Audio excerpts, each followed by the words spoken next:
Bonjour, mon nom est Michael Hamel et aujourd'hui, je vais vous présenter une compétence clé pour un gestionnaire tirée du modèle Computing Values Framework, la gestion du temps. L'objectif de la formation, c'est de vous présenter deux outils concrets que vous pourrez utiliser en tant que nouveau gestionnaire pour gérer votre temps dès maintenant. Des outils simples et efficaces. Pourquoi la gestion du temps est importante pour un gestionnaire? Pour trois raisons distinctes. D'abord, vous recevrez des demandes de toutes parts. Des demandes de vos supérieurs, des demandes de vos collègues de travail des autres directions, des demandes de vos collaborateurs qui auront besoin de vous pour une orientation ou pour un questionnement. Vous aurez également des interruptions fréquentes. Un collègue qui arrive à l'improviste dans votre bureau, des appels téléphoniques, des courriels, des textos, des messages Teams.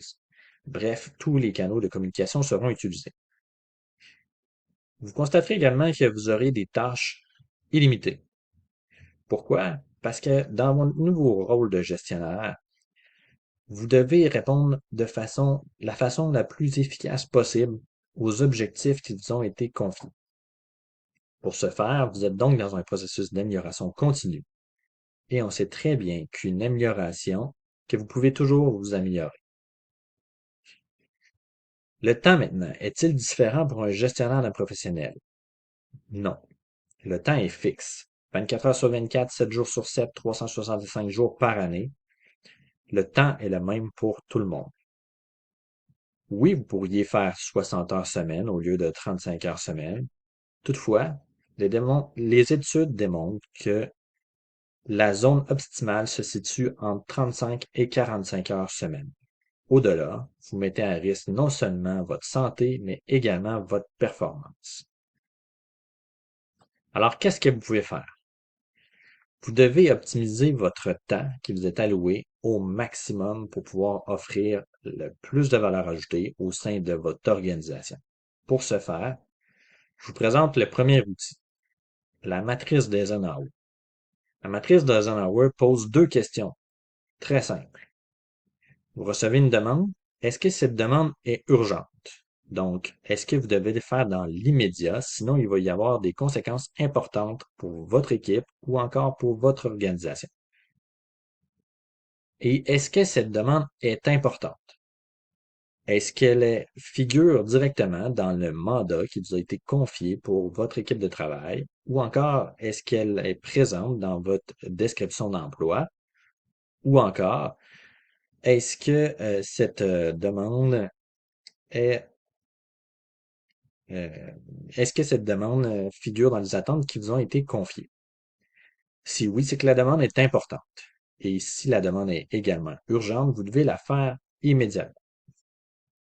Dans le cas contraire, si la demande est moins importante pour vous, vous pouvez la déléguer au sein de votre équipe de travail et vous-même vous consacrer à une demande plus importante. Si la demande n'est pas urgente en ce moment, mais importante, vous devez la planifier dans le temps pour éviter qu'elle devienne une urgence. Et finalement, si la demande est non urgente et non importante, peut-être que vous devez considérer à l'éliminer. Le deuxième outil que je vais vous présenter, c'est la méthode Getting Things Done. Cette méthode vous prescrit de prendre l'ensemble des demandes et de les rassembler à un seul endroit. Vous posez la question suivante. Est-ce que cette demande consiste en une action?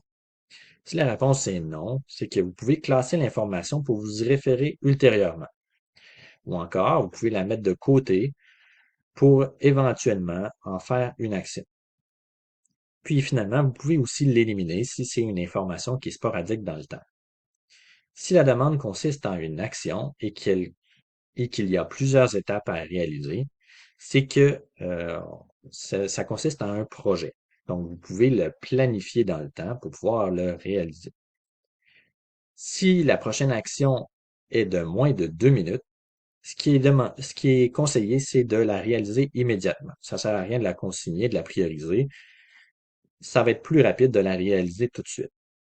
L'autre question que vous devez vous poser, c'est est-ce que vous êtes la seule personne qui peut faire cette demande? Sinon, vous pouvez la déléguer au sein de votre équipe de travail.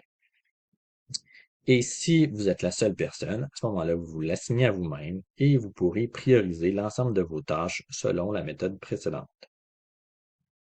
En conclusion, gérer son temps, c'est choisir consciemment ce à quoi vous consacrez votre attention et votre énergie. C'est une compétence clé pour tout gestionnaire qui veut performer sans s'épuiser. J'ai donné deux outils concrets que vous pourrez utiliser dès maintenant pour gérer votre temps avec efficacité. Merci et bonne journée.